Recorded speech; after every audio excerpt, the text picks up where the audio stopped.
বিসমিল্লাহির রহমানির রহিম। আজকে ঢাকা 10-এর এই নির্বাচনী জনসভার সম্মানিত সভাপতি, আমার সামনে উপস্থিত ঢাকা 10-এর এলাকাবাসী, মুরব্বীবর্গ, উপস্থিত মা বোনেরা, ভাইয়েরা এবং আমার প্রিয় সহকর্মীবৃন্দ ও নেতৃবৃন্দ, আসসালামু আলাইকুম। আসসালামু আলাইকুম। কেমন আছেন সবাই? ভালো আছেন? আপনারা সবাই তো ঢাকা 10-এর অধিবাসী, তাই না? আমারও কিন্তু ঢাকা 10-এর সাথে একটা আত্মীয়তার সম্পর্ক আছে, জানেন তো নাকি? আমিও কিন্তু আপনাদের এলাকারই বলা যায় অর্ধেক অধিবাসী, এই ধানমন্ডির। আচ্ছা, এখন ভাইয়েরা, উপস্থিত মা বোনেরা, আজকে এই যে নির্বাচনী জনসভা, এই নির্বাচনী জনসভায় আমরা অনেক কথা বলতে পারি, আমাদের রাজনৈতিক প্রতিপক্ষ সম্পর্কে অনেক কথা আমরা বলতে পারি, বিভিন্ন জন সম্পর্কে। কিন্তু যদি আমরা এদের সম্পর্কে শুধু বলে যাই, তাতে কি জনগণ বা দেশের কোনো লাভ হবে? জনগণের দেশের লাভ হবে না। জনগণ বা দেশের কি লাভ হবে?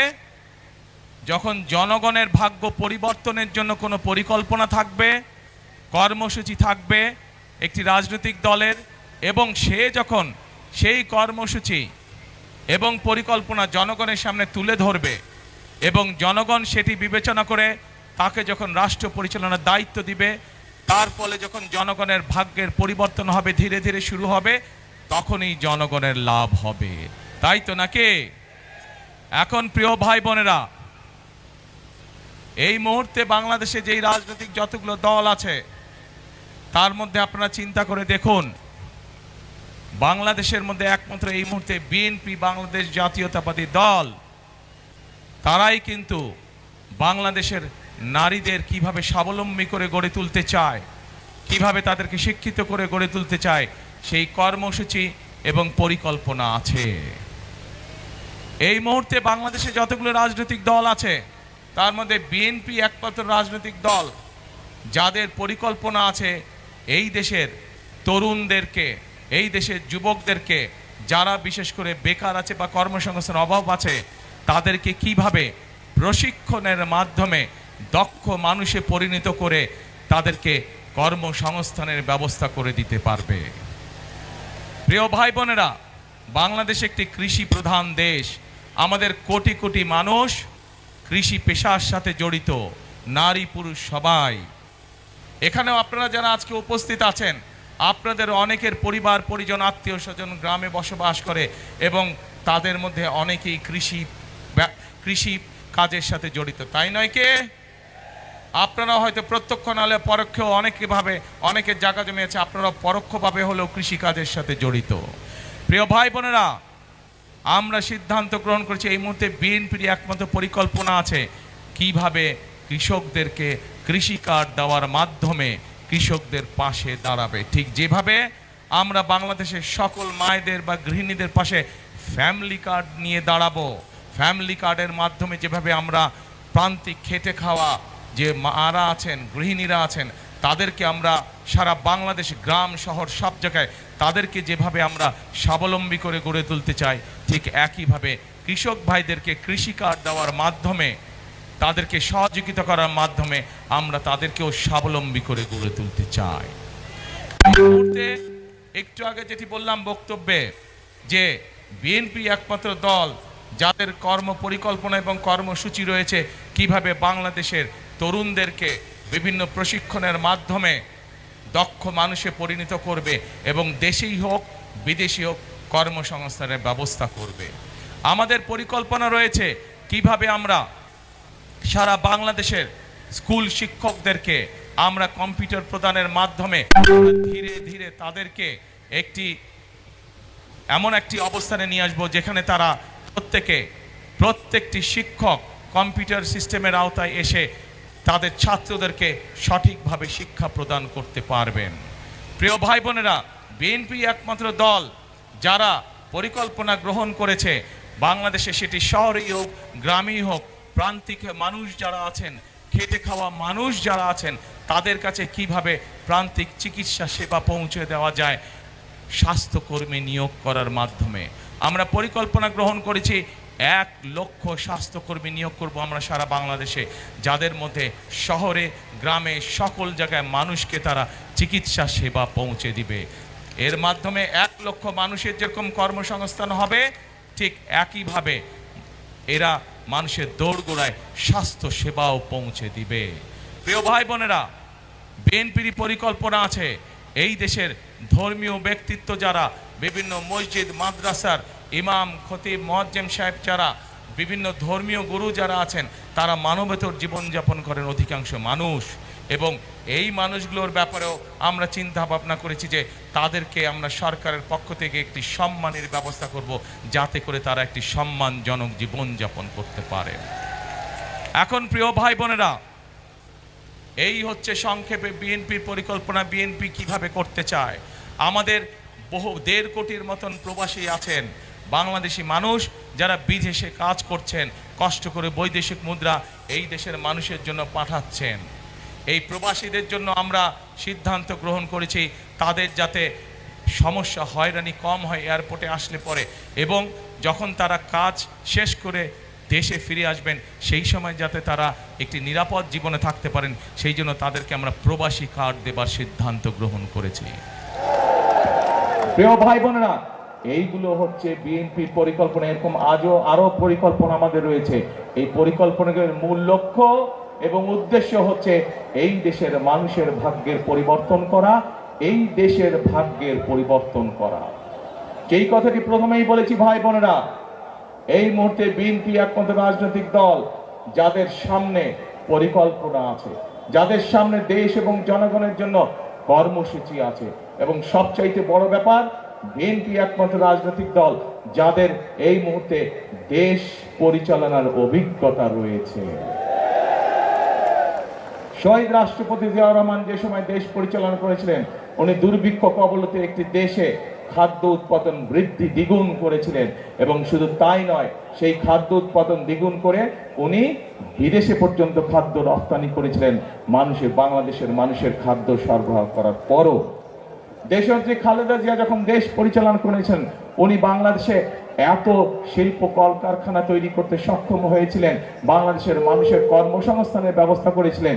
বিদেশের সকল পত্রিকা তখন বলতে বাধ্য হয়েছিল বাংলাদেশ হচ্ছে একটি এমার্জিং টাইগার। কাজে প্রিয় ভাই বোনেরা, এই সকল, এবং শুধু তাই না, দেশনেত্রী খালেদা জিয়ার সময় আমরা দেখেছি কিভাবে তিনি নারীদের শিক্ষা ব্যবস্থা ফ্রি করেছিলেন। ক্লাস 10 থেকে মেয়েদের জন্য ক্লাস 12 পর্যন্ত শিক্ষা ব্যবস্থা ফ্রি করেছিলেন। প্রিয় ভাই বোনেরা, এই কাজগুলো থেকে প্রমাণিত হয় যে বিএনপি একমাত্র দল যারা দেশকে অভিজ্ঞতার আলোকে সঠিকভাবে পরিচালনা করতে সক্ষম। এখন প্রিয় ভাই বোনেরা, 12 তারিখে নির্বাচন। এই নির্বাচন যেই নির্বাচনের জন্য বিগত 16 বছর ধরে বাংলাদেশের মানুষ অপেক্ষা করেছে, যেই নির্বাচনে বা যেই রাজনৈতিক অধিকার বা যেই ভোটের অধিকার বাংলাদেশের মানুষের কাছ থেকে কেড়ে নেওয়া হয়েছিল। প্রিয় ভাই বোনেরা, বিগত 16 বছর নির্বাচনের নামে আমরা তামাশা দেখেছি। আপনারা কেউ সেই নির্বাচনের নামে যে তামাশা হয়েছে, সেই নির্বাচনগুলোকে, তথাকথিত নির্বাচন, আপনারা কেউ ভোট দিতে পেরেছিলেন? কেউ বাংলাদেশের মানুষ, শুধু আপনারা নয়, ঢাকা দেশের অধিবাসীরা নয়, শুধু সমগ্র বাংলাদেশে কেউ ভোট দিতে সক্ষম হয়নি। আজ সেই নির্বাচনের সময় এসেছে, যে নির্বাচনে বাংলাদেশের মানুষ ভোট দিতে পারবে। প্রিয় ভাই বোনেরা, এই নির্বাচনে ভোট দেওয়ার মাধ্যমে যেরকম ভাবে বাংলাদেশের মানুষ তার রাজনৈতিক অধিকার প্রতিষ্ঠিত করবে, কিন্তু শুধু রাজনৈতিক অধিকার না, এই নির্বাচন হতে হবে দেশ গঠনের নির্বাচন।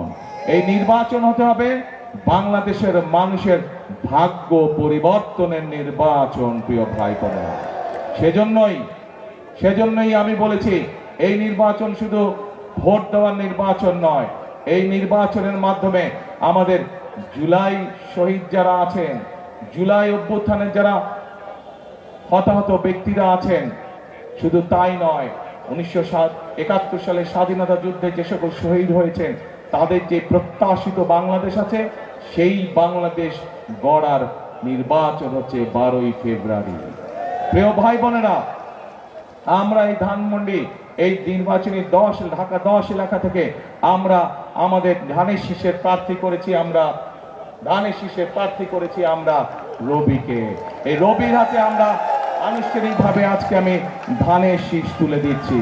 রবি তার বক্তব্যে একটু আগে এই এলাকার অনেক সমস্যার সমাধান রবি তার নির্বাচনী বক্তব্যে একটু আগে আপনাদের সকলের সামনে বলেছে কিভাবে রবি নির্বাচিত হলে এই এলাকার সমস্যার সমাধান করবে, মানুষের সমস্যার সমাধান করবে। ইনশাআল্লাহ রবির সাথে আজকে আমিও আপনাদেরকে বলে যাচ্ছি যে ইনশাআল্লাহ এই ঢাকা 10 থেকে ধানের শীষ নির্বাচিত হলে এবং বিএনপি সরকার গঠন করলে রবি যে সকল ওয়াদা এলাকার মানুষের সামনে করেছে সেগুলি বাস্তবায়নের জন্য আমিও রবির সাথে কাজ করব। কারণ বক্তব্যের শুরুতেই বলেছে আপনাদের সাথে ঢাকা 10-এর সাথে কিন্তু আমার আত্মীয়তার সম্পর্ক আছে। কাজেই আমারও দায়িত্ব এই এলাকার মানুষের যে সমস্যার সমাধানগুলো আছে, জলবদ্ধতা হোক, এই ধানমন্ডি লেকের সমস্যা হোক, বিভিন্ন আইন শৃঙ্খলার সমস্যা, প্রত্যেকটি সমস্যা ইনশাআল্লাহ আমিও রবির সাথে দেখভাল করব এই এলাকা। প্রিয় ভাই বোনেরা, আসুন আমরা 12 তারিখে এমন ব্যক্তিকে নির্বাচিত করি, এমন দলকে নির্বাচিত করি যাদের দেশ পরিচালনার অভিজ্ঞতা আছে। এমন দলকে আমরা নির্বাচিত করি যাদের সামনে দেশ এবং দেশের মানুষকে নিয়ে কর্মসূচি আছে, পরিকল্পনা আছে। এবং বিএনপি ছাড়া এই মুহূর্তে আর কোন দলের কাছে সেই কর্ম পরিকল্পনা বা অভিজ্ঞতা নাই। আগেই বলেছি এই নির্বাচন হচ্ছে আমাদের শুধু গণতন্ত্র প্রতিষ্ঠান না, গণতন্ত্র প্রতিষ্ঠার পাশাপাশি দেশ গঠনের নির্বাচন। বিগত 16 বছর আমরা দেখেছি বহু মেগা প্রজেক্ট হয়েছে এবং মেগা প্রজেক্ট মানেই মেগা দুর্নীতি হয়েছে, কিন্তু মানুষের ভাগ্যের পরিবর্তন হয়নি। আমাদের গ্রামগঞ্জে শহর সব জায়গায় হাসপাতালগুলোতে গেলে ওষুধ পাওয়া যায় না, ডাক্তার ঠিক মতন পাওয়া যায় না, স্কুল কলেজগুলো ভেঙে চুরে পড়ে যাচ্ছে, রাস্তাঘাট ভেঙে চুরে নষ্ট হয়ে গিয়েছে। বহু এরকম আরো অনেক সমস্যা আছে। আসুন আমাদেরকে এখন এই পরিবর্তন করতে হবে। পৃথিবীর বহু দেশ ছিল যেই দেশগুলোর অবস্থা বাংলাদেশ থেকে খারাপ ছিল, কিন্তু তারা পরিশ্রম করেছে, পরিশ্রম করার মাধ্যমে তারা তাদের দেশের অবস্থা, মানুষের ভাগ্যের অবস্থার পরিবর্তন করেছে। তারা যদি পারে আমরা কেন পারবো না? ইনশাআল্লাহ বাংলাদেশও পারবে, বাংলাদেশের মানুষও পারবে দেশকে পুনর্গঠন করতে, আমাদের দেশের মানুষের ভাগ্য পরিবর্তন করতে। সেজন্য প্রিয় ভাই বোনেরা, বারবার আমি এক কথা বলছি, এই নির্বাচন সম্পর্কে আমাদেরকে সজাগ থাকতে হবে। নির্বাচন নিয়ে কিন্তু একটি মহল ষড়যন্ত্র শুরু করেছে। পত্রিকার পাতায় আমরা খবরে সেই খবর দেখেছি। বিভিন্নভাবে তাদের লোকজন বিভিন্ন মানুষকে গিয়ে বিভ্রান্ত করার চেষ্টা করছে, বিশেষ করে মা বোনদেরকে গিয়ে বিভিন্ন প্রতিশ্রুতি দিচ্ছে, যেই প্রতিশ্রুতিগুলা বায়বীয় প্রতিশ্রুতি। আমরা বিএনপি জনগণের সামনে সেই প্রতিশ্রুতি করতে চাই যে প্রতিশ্রুতি মানুষের পক্ষে বাস্তবায়ন করা সম্ভব। আমরা এমন কোন প্রতিশ্রুতি করতে চাই না যা মানুষের সাধ্যের বাইরে, যা মানুষের আওতার ভিতরে না। প্রিয় ভাই বোনেরা, আমরা দেখেছি একটি মহল, তাদের নেতাকর্মীরা ধরা পড়েছে নকল ব্যালটের সিল বানাতে গিয়ে। কাজেই আজকে ঢাকা 10 সহ সকল গণতান্ত্রিকামী মানুষ এবং যারা চায়, সেই সকল গণতান্ত্রিকামী মানুষ যারা চাই এই দেশের মানুষের, এই দেশের ভাগ্যের পরিবর্তন করতে, আপনাদেরকে আজকে সতর্ক থাকতে হবে, সজাগ থাকতে হবে। এইসব নকল সিল বানানো যারা বানায় তাদের বিরুদ্ধে, যারা গিয়ে মা বোনদেরকে বিভ্রান্ত করে তাদের বিকাশ নাম্বার চায়, তাদের এনআই নাম্বার চায়, এই সকল ষড়যন্ত্র, গুপ্ত ষড়যন্ত্রকারীদের বিরুদ্ধে আপনাদেরকে আজকে সজাগ থাকতে হবে। তা না হলে শত শহীদের রক্তের বিনিময়, আত্মত্যাগের বিনিময়ে আমরা যে ভোটের অধিকারকে আজকে প্রতিষ্ঠিত করতে পেরেছি, সেই অধিকার আবার হারিয়ে যাবে, সেই অধিকারে আবার ষড়যন্ত্রের বেড়াজালে আটকে যাবে। কাজে আমরা যদি সতর্ক থাকি তাহলে বাংলাদেশকে কেউ আটকে রাখতে পারবে না। আমরা যদি সতর্ক থাকি বাংলাদেশের সেই গতি কেউ রোধ করতে পারবে না, বাংলাদেশের মানুষের ভাগ্যের পরিবর্তনের গতি কেউ রোধ করতে পারবে না। কাজে প্রিয় ভাই বোনেরা, আজকে এই নির্বাচনী জনসভায় আমাদের সকলকে শপথ নিতে হবে। প্রতিজ্ঞা করতে হবে যে যে কোনো মূল্যে আমরা বাংলাদেশের মানুষের গণতান্ত্রিক অধিকার এবং রাজনৈতিক অধিকারকে প্রতিষ্ঠিত করব। যে কোনো মূল্যে আমরা আমাদের বাংলাদেশের সেই প্রত্যাশিত বাংলাদেশকে গড়ে তোলার জন্য কাঁধে কাঁধ মিলিয়ে আমরা সকলে কাজ করব। কে কে আছেন আমার সাথে এই প্রতিশ্রুতিতে, এই প্রতিজ্ঞায়? আলহামদুলিল্লাহ, ধন্যবাদ সকলকে। প্রিয় ভাই বোনেরা, আমি আমার বক্তব্যের শেষ প্রান্তে চলে এসেছি। এখন শুধু একটা কথা বলবো।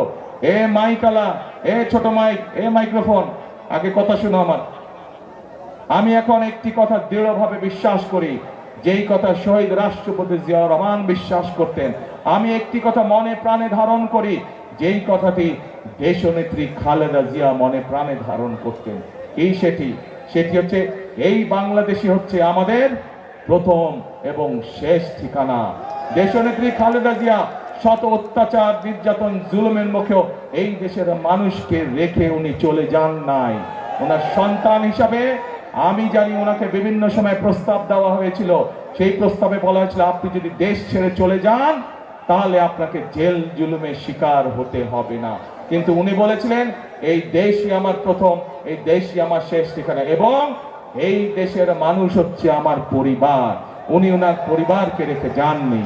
কাজে প্রিয় ভাই বোনেরা আসুন, প্রিয় ভাই বোনেরা আসুন, আমরা আমাদের বাংলাদেশকে আমাদের প্রত্যাশিত বাংলাদেশ হিসেবে গড়ে তুলি।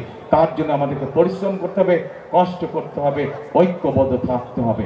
এবং আমি জানি বাংলাদেশের মানুষ পরিশ্রম করতে অভ্যস্ত, বাংলাদেশের মানুষ কষ্ট করতে রাজি আছে। সেজন্যই আমি বলি একটি কথা, বারবার সব জায়গায় বলি, করব কাজ, তারপরে গড়ব সবার আগে কে? সবার আগে কে? সবার আগে কে? বাংলাদেশ। প্রিয় ভাই বোনেরা, আজ তাহলে এই নির্বাচনী সভায় এই হলো আমাদের শপথ, করব কাজ, গড়ব দেশ, সবার আগে বাংলাদেশ। আল্লাহ হাফেজ। বাংলাদেশ জিন্দাবাদ, বাংলাদেশ জাতীয়তাবাদী দল জিন্দাবাদ। আসসালামু আলাইকুম।